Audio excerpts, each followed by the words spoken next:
আল্লাহর নবী সাল্লাল্লাহু আলাইহি ওয়াসাল্লাম বলেন,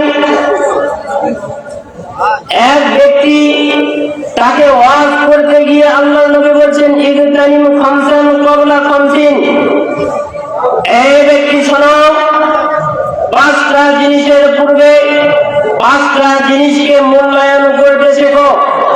শাবাবাকা ক্বাবলা হারামিক, তোমার যুবক কালকে তোমার বার্ধক্যের পূর্বে তুমি গনিমত মনে করো, মূল্যায়ন করো। বার্ধক্যে যেটা সম্ভব নয়, যুবক কালে সেটা সম্ভব। সুতরাং বার্ধক্যে পৌঁছার পূর্বেই তোমার যুবক কালকে তুমি হেফাজত করো, গনিমত মনে করো। ওয়াসিহাতাকা ক্বাবলা সাকামিক, তোমার সুস্থতাকে তোমার অসুস্থতার আগে তুমি কাজে লাগাও। অসুস্থ হয়ে গেলে তুমি ইবাদত বন্দেগী করতে পারবে না, সুস্থ আছো তুমি ইবাদত বন্দেগী করো। ওয়াগিনাকা ক্বাবলা ফাকরিকে, তোমার দারিদ্র আসার পূর্বেই তোমার ধনী অবস্থাকে তুমি কাজে লাগাও। আপনার কাছে অর্থ আছে, সম্পদ আছে, আপনি এখন দান করছেন না, এমন সময় দান করা দরকার যেই সময় আপনার কাছে কোনো টাকা নেই।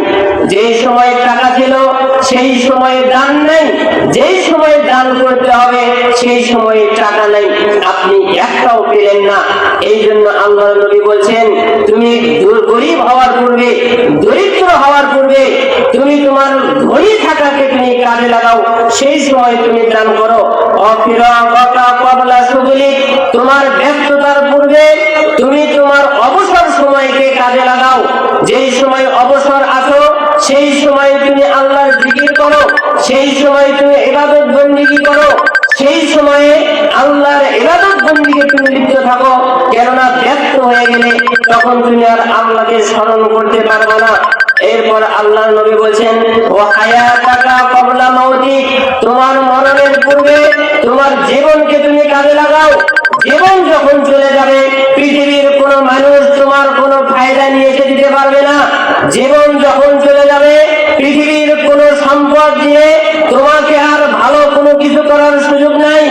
এই জন্য তুমি মরণের পূর্বে তোমার জীবনকে কাজে লাগাও, মানে তুমি ভালোভাবে মুমিন হও, নিজেকে ইসলামের ভেতরে প্রবেশ করাও।